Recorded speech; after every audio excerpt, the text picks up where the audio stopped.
So this kid, his name's Graham, and Graham is just weird. Alright, so Graham is 14, and he's obsessed with, of all things, poison. He reads a lot about poisons at home. He's always looking at chemistry and toxicology books at school and at the local library. Kid's just a weird ass. But one day, Graham decides that just reading about poison isn't enough. He needs to get his hands on some. And so he goes to the local chemist, and he convinces the chemist that he's actually older, 17, and that he needs some chemicals for study purposes, for school. And so the chemist gives him access to some antimony, some digitalis, some arsenic, and some thallium. Hope I said all that right. And now Graham has everything he needs to start poisoning people, which he does. He poisons one of his classmates at school by sprinkling some lead acetate on his cookies and cakes, and the kid ends up barfing all over the place. He also starts poisoning his family at home, sneaking chemicals into their dinners and their drinks, and his family starts getting these weird bouts of sickness off and on, like random stomach pain and diarrhea. He even poisons himself a couple of times. Probably sometimes by accident, but also probably sometimes to avoid suspicion. Like, he doesn't want to be the only one in his family not getting sick. Like, that looks suspect. Now, Graham's sister, who we'll just call Sister, she gets lucky. She manages to mostly escape getting poisoned because she usually eats at her boyfriend's house, not at home. But one day, Graham manages to poison her too. He sneaks a belladonna, a toxic plant, into her tea. And so she gets sick, really sick. And they rush her to the hospital, and the doctors are like, yeah, girl, you were poisoned. Now, at this point, both Graham's dad and sister, they believe that Graham had something to do with Sister getting poisoned. I mean, how could they not? He's a weird-ass kid obsessed with poison. But Dad and Sister think that Graham probably just poisoned her by accident, like he was just goofing around. Now, I don't know how someone would accidentally poison someone, but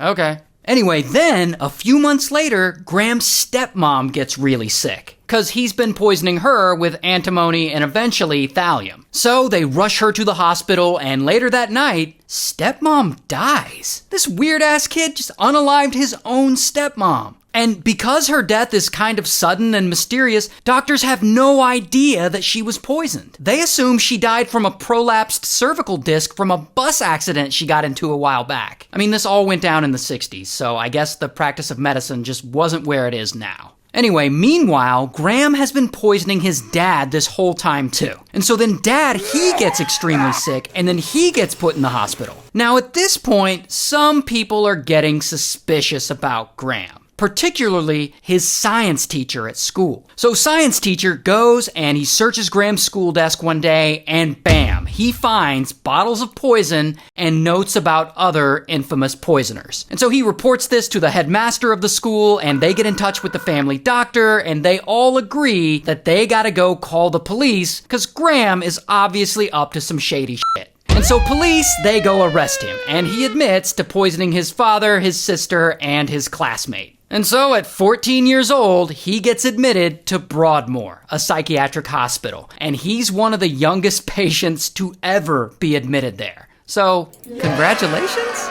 But even while he's locked up there in Broadmoor, he's still low-key poisoning people. Like, some of the staff and the patients sometimes find that their drinks have been tampered with. One of the fellow inmates ends up dying with cyanide in his system. Like, some shady stuff. Regardless, years go by, and Graham, he wants out of this place. And over time, he gets really good at lying and hiding his obsession with poisoning people. And this, unfortunately, works. After 8 years in the psychiatric hospital, when he's 23 years old, he finally gets released. And he immediately goes right back to poisoning people. He starts staying in a hostel where he poisons people there. Then he gets a job in a photography supply business, and he starts spiking his coworkers' tea and coffee, and they all get sick. Then he poisons his manager at work, and manager gets really sick and dies. Then another coworker of his gets sick, and this coworker is admitted to the hospital, and within about 2 weeks, boom, he dies. But this time, the doctors are pretty sure he ingested something toxic. Meanwhile, the management at the photography supply business, they're all getting suspicious. Like, why are we all getting sick all of a sudden? And they start an internal investigation. So the company's medical officer comes to the store to talk with the staff, and he tells the staff, I don't think you guys were actually poisoned. And Graham is there, and he starts arguing with the medical officer. Like, of course they were poisoned. I mean, look at all their symptoms. Like he was there defending his work or something. And so the medical officer realizes that Graham has a suspiciously deep knowledge of poisons. And he tells management, and management contacts police. So eventually police search Graham's house, and there they find poisons and diaries detailing all of his crimes. And then kapow, he gets arrested. And I don't have a mugshot, but here's how he looked in real life. And so eventually Graham goes to trial, and he's ultimately sentenced to life in prison. Weird ass.